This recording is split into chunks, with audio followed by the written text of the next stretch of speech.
Nightreign is almost here, and for those of you excited to get your hands on it in the next week or so, I thought I would make this video to help you prepare and give yourselves the best chance to get to the final bosses super easily. Now I'm going to be dividing this video up into sort of like the key aspects that I believe you need to worry about in Nightreign, so if there's anything you specifically want more information on, then definitely check the timestamps and go to that relevant part of the video. And obviously, if you're watching this before Nightreign is released, feel free to save or bookmark this video so you have it there ready when the game officially drops. Now firstly, in this video I wanted to talk about the actual maps and gameplay that is going to be coming in Nightreign. I was lucky enough to play the server test and actually stream it to you guys back in February when they were doing those tests, and that is where this gameplay is from, so just bear that in mind that whenever you see gameplay from Nightreign, it's from those tests and not any new or updated version, but I will talk about any new information that has been released since then. Saying that, the way that the game is going to play is going to be very similar, because no matter what character you choose, which is again another subject we'll come to in a moment, you will then be able to select whether or not you want to jump into a game either on your own, so play it solo, or with other players. Similarly to how the multiplayer works in Elden Ring itself, you can make a lobby password, so then you can invite your friends or have them join under that same password, and when you spawn in, you'll be dropped off into the outskirts of the map, typically around a few points of interest, and this is kind of like the next tip.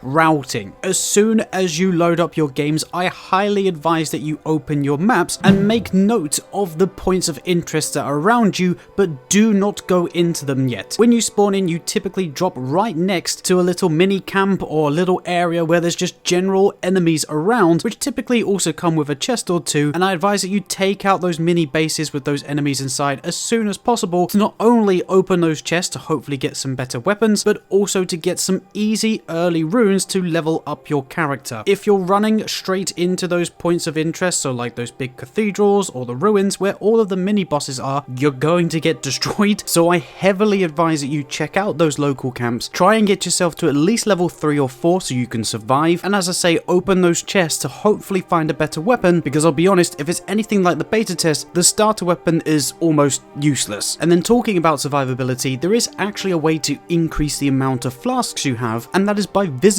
the multiple churches of maracas that are dotted around the map. Now these are going to be spread out pretty much in every single corner, but don't worry, because the map does not change during the game, so those churches will always be there even if you move on to the next night, which again we'll talk about that in a moment. So you can route it where you wrap around the entire map, grabbing all of the flask upgrades, as well as looking for any points of interest where those mini bosses are going to be located, like the ruins, like the cathedrals and the barracks, and also the bigger structures in the middle. But you can also be on the lookout for world events. This is something that was actually mentioned in the more recent trailers, where there's going to be forests popping up with all kinds of poison and scarlet rot affinities going on, meteors hitting the map, and even underground lava areas reminiscent of that of the demon ruins from Dark Souls 1. Again, when looking at the map to see your route, you will also notice that each points of interest have a little symbol next to them which will dictate the type of enemy or mini boss that is in that particular location. So for example, if it's a magic infusion, the mini boss that's there is most likely going to be magic based, so whether that be like a mage or a carrier knight or even like a giant like bowls, those are the types of enemies that will be in there. And of course, if it's a blood affinity, then it'll be a bleed based enemy, and you can of course use this tactic to your advantage to go and fight people that you might have a better chance against, because if you're not so good at fighting the deathblight enemies, for example, you can avoid that until last or just never go there at all, and somewhat have the ability to pick and choose what types of bosses you can fight in your game. And then just before we move on to the next segment, there's a few little things I wanted to make note of, such as how you revive your allies in this game. It's not like any other game where you would go up to them and interact with them by pressing X or A, but in fact in Nightreign you do actually have to hit your allies, which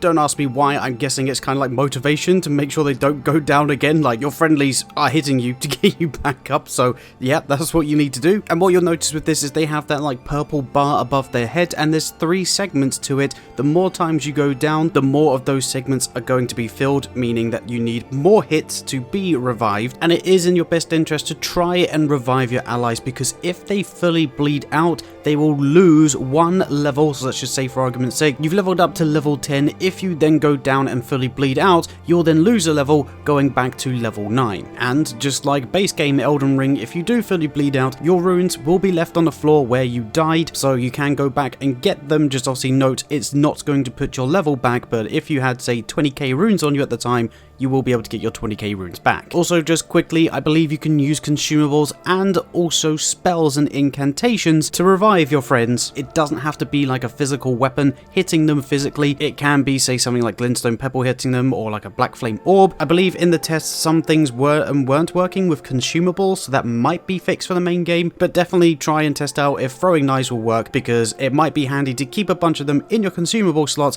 if that is the case. But also, just on consumables, you'll be able to find a ton of them in those chests that we've mentioned throughout this segment, and again, they'll range from fire bombs to throwing knives like I mentioned, to even things like stone sword keys that are used to open up ever jails to again kill other bosses. But you can also find smithing stones and other useful items, and you can hold up to 4 different consumables at one time. Again, each consumable has a certain amount you can hold of it. So for example, I believe the throwing knives, you could hold up to 4 throwing knives, or possibly 6, but with smithing stones you could only hold 1. Like if you were to pick up another smithing stone, it would take up another slot in your inventory. And then really, just lastly before we move on to the next subject, is in those bigger garrisons or like towers, there is going to be a war room, which is typically in the top of one of the watchtowers, and in that war room is going to be a map you can interact with, which will show you the location of local scarabs, because yes, silver scarabs are also in this game, and they're actually super important as they drop talismans. But it also points out local mini bosses that are residing outside of those points of interest, because some can be roaming around just in the general area. So finding this type of room early could be really beneficial and aid you into finding bosses and scarabs for even more runes and loot. And talking about loot, that leads me on to my next topic: weapons. Weapons in Nightreign have had a very significant change, because not only can you pick up some of your favorite weapons, which are still going to be overpowered, so just again as a sort of like side note, whatever is good in Elden Ring, as in like the base game, is also still going to be fantastic in Nightreign. So things like the Death's Poker,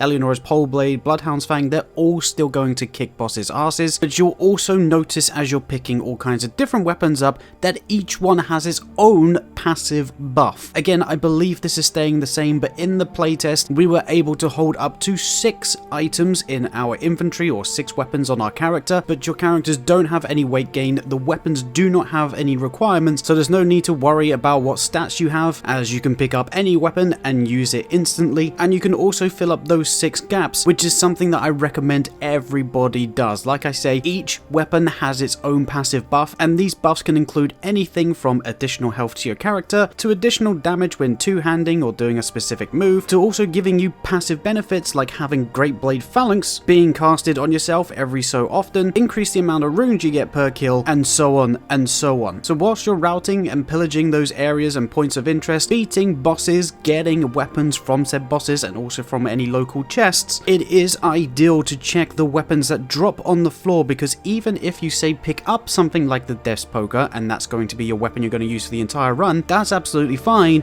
but maybe a dagger that you've just got from the chest is actually going to be boosting your magic damage by a certain percentage, which is obviously crucial for something like the Death's Poker. This is kind of the way that you can set up quote-unquote builds, or set up your character throughout the game, because you can find a really good weapon and then, like I say, go through as many chests as possible, go through as many points of interest as possible, finding different weapons and talismans to hopefully boost your character and whatever weapon you're using as your main with those passive buffs that all weapons give you. I also want to mention and make it clear that the Ash of War is also going to be randomized unless it is a unique Ash of War for that weapon. So again, I hate using the same example, but the Death's Poker will always come with Ghost Flame Ignition, much like how the Reduvia will always come with Reduvia's Bloodblade. But if you pick up, say, a Greatsword, you could get Crackblade on it, or you could get Lion's Claw, or you could get Giant's Hunt. Again, anything that's infusible in base game Elden Ring will have a randomized Ash of War already attached to it. It's also similar with how staves work, so if you're going to be using the Mage class, which is obviously Recluse, whenever you pick up a different type of staff, there's going to be 2 random spells spells from that similar spell class. So for example, if you pick up a carrion staff, you're going to have 2 carrion based spells tied to that staff, but again, that will be randomized, and the way that you use them is obviously slightly different from Elden Ring, because where there's only 2 applied, you basically press your RB or R2 button, which would normally be your light attack, to cast one of the spells, and then you press RT or R1 to then do the other. Like, there's no swapping between spells, it's literally just pressing one button or the other, and the same goes for seals as well. And lastly, just before we move on to the next topic, you can also upgrade your weapons, but again, the system is slightly different to what it's like in base Elden Ring, because there are only 4 upgrades. You know, like how before we had like the somber weapons and the regular weapons that required you to either go to plus 25 or plus 10 to obviously get the max damage. In Nightreign, there are 4 tiers. You can either get a common version of the weapon, which is like a white background, a rare version, which is a blue background, epic version, which is purple, and legendary, which is golden. You only need 1 of each stone, so either 1 white, blue, purple, or gold stone to then take your weapon and elevate it to that relevant tier, but you do have to go in order, so you can't say go from a common straight to a legendary. You do need to get a rare stone, epic stone, and then legendary to make it into a legendary weapon, and these stones can be hard to come across and also really expensive if you do find a vendor, because yes, vendors are also in this game. So I'm actually going to give you a hot tip and say, do not waste your time or money buying and upgrading whatever weapon you have, unless it's something like those big weapons like the Death Poker, for example. Those would kind of be the only ones that I would recommend upgrading. But if you say got like a great sword or a twin blade, basically running around with a non-unique weapon, there is a very high chance that the next boss you kill or the next camp that you pillage will be hiding a better weapon, possibly of a better rarity,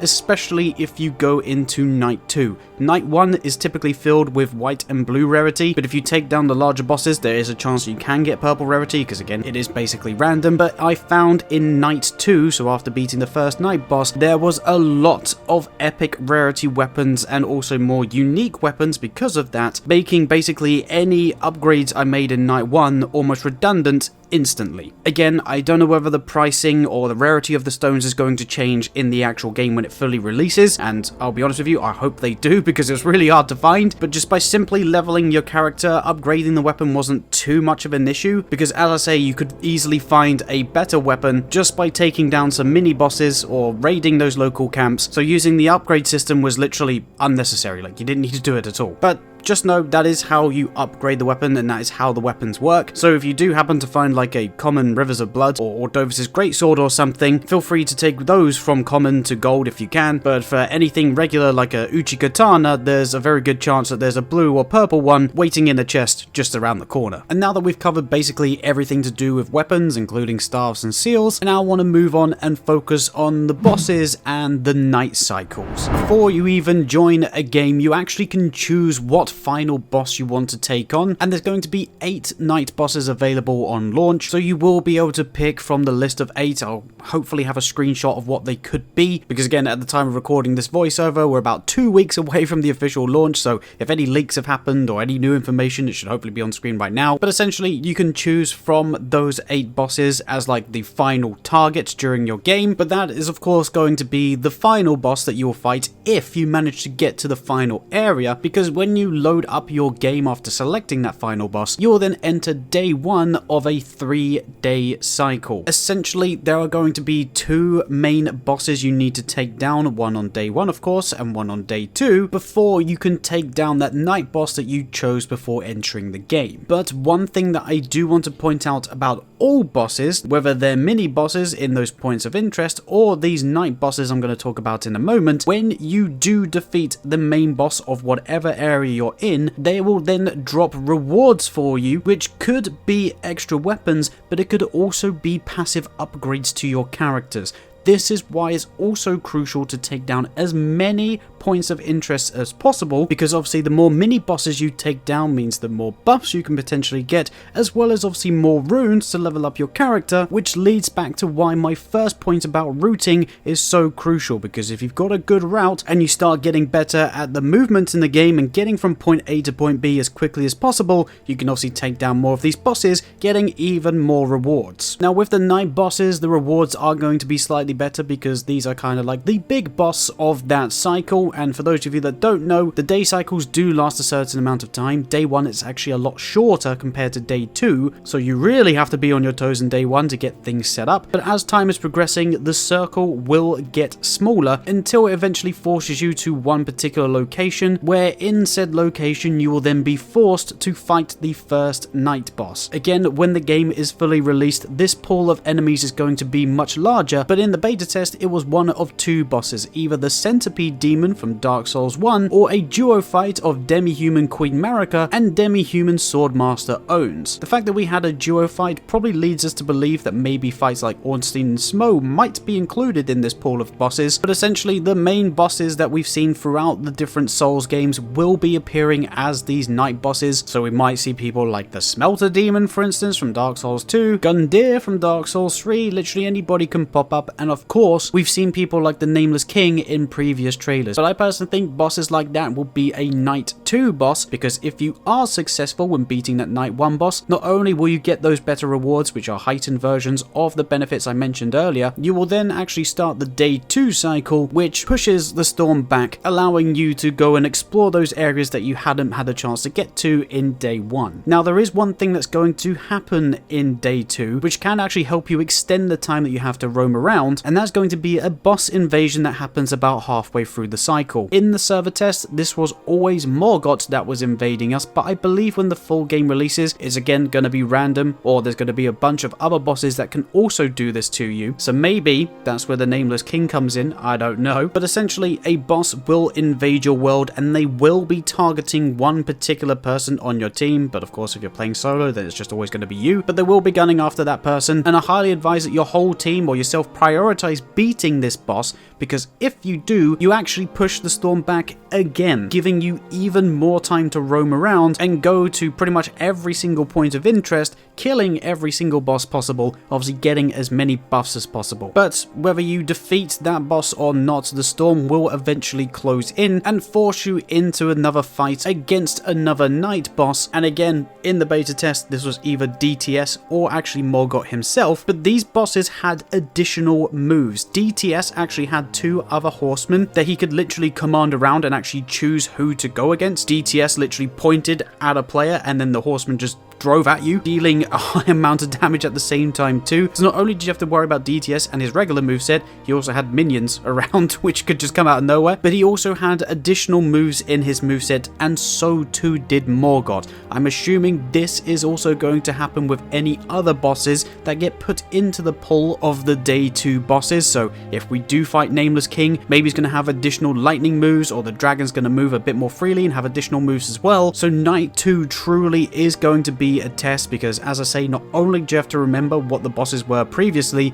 they're going to have heightened and quicker movesets doing incredible amounts of damage, which is why again it's crucial to get as many buffs as possible on your character and level them up to the maximum so you stand the best chance of beating these guys. And again, if you're successful at beating the day 2 boss, you can then enter the next realm, which will be the Night Realm, where you will fight the final boss almost straight away. There is a little like sort of hub area where you can rest first of all, and also access a merchant to maybe buy some additional items. But essentially when you enter this area, you will then start day 3, which is just fighting the final boss. Again, these final bosses are insane. We only fought the Cerberus in the server test, which was the 3-headed beast, and along with its insane moveset and also weapon that it could fling around basically the entire map on its chain, after a certain amount of damage was dealt to it, it then actually split into 3, allowing basically each member of your team to fight this thing one-on-one. That is obviously something that we haven't really seen before and was crazy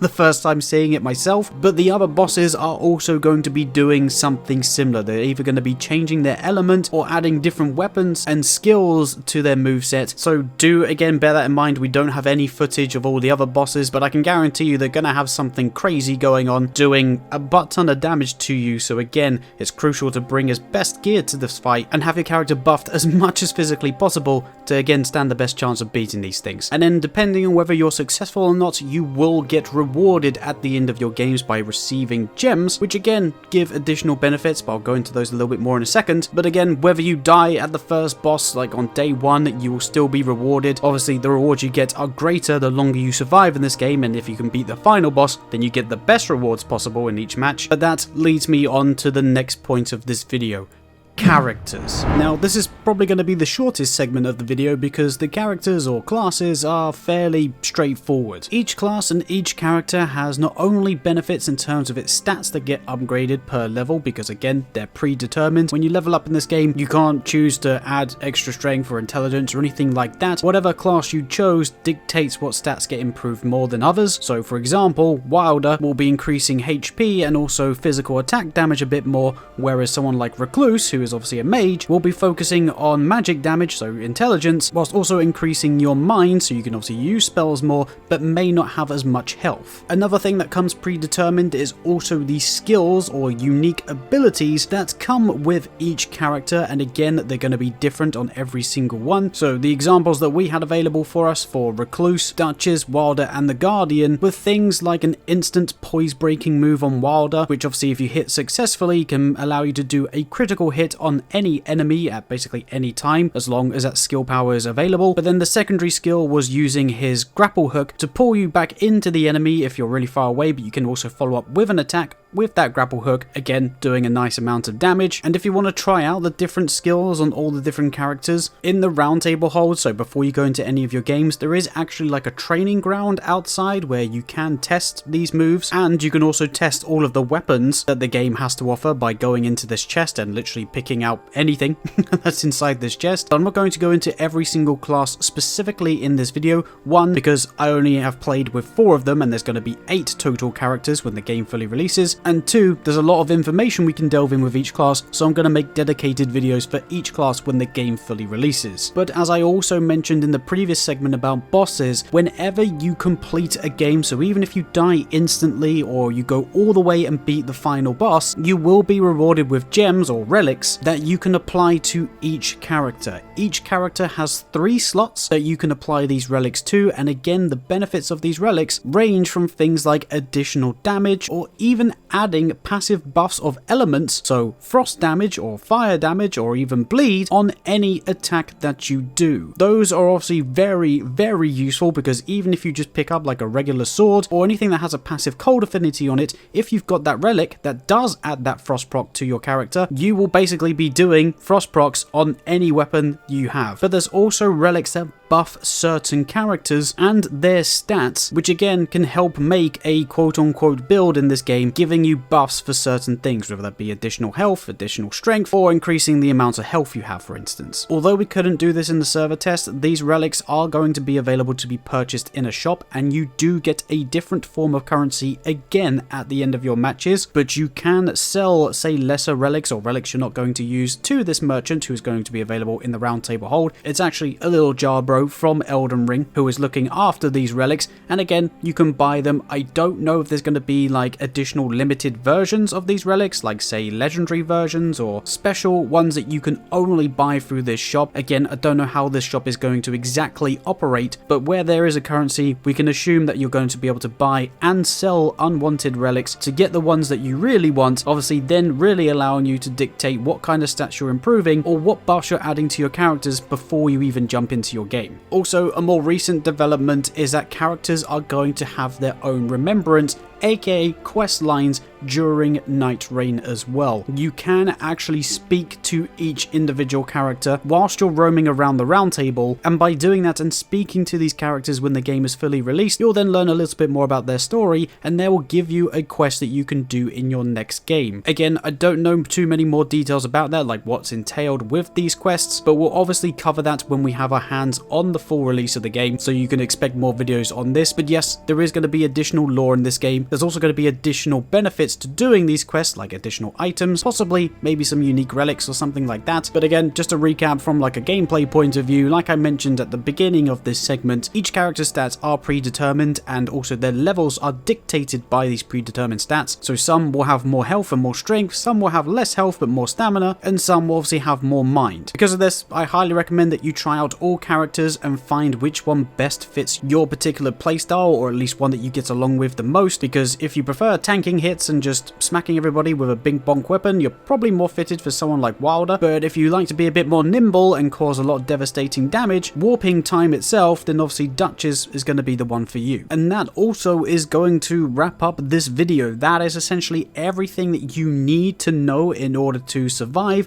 and give yourself the best chance of beating every single night boss. Yes, of course, it does depend on your skill level as well. Like, the faster you get at beating these mini bosses and getting the loot and leveling up your characters will obviously mean you have a better chance of beating those night bosses and getting to the end. And hopefully this video has been clear, concise and understandable for you. And if it has been and this video does help you out, I hope you don't mind me asking you just to leave a like rating down below, because it generally does help out the channel and the video a ton. But of course, I'm going to be making a lot more shorts and a lot more videos on more niche and more to the point tips and tricks, because as much as this has been an overview of the game itself, there's still a lot of mechanics to go into, but I didn't want this video to be like 2 hours long. So if you want to stick around for more tips and tricks and more just general information about Nightreign to improve your game and get better at it, then definitely stick around the channel. We're going to be streaming it when the game releases on the 30th of May, and of course making as many videos as possible, covering as much content as possible, which hopefully you can all enjoy. And if you want to stick around for all of that, be sure to subscribe, turn on those notification bells, and I guess I'll catch you in the next video of whatever it is that we make. Bye bye.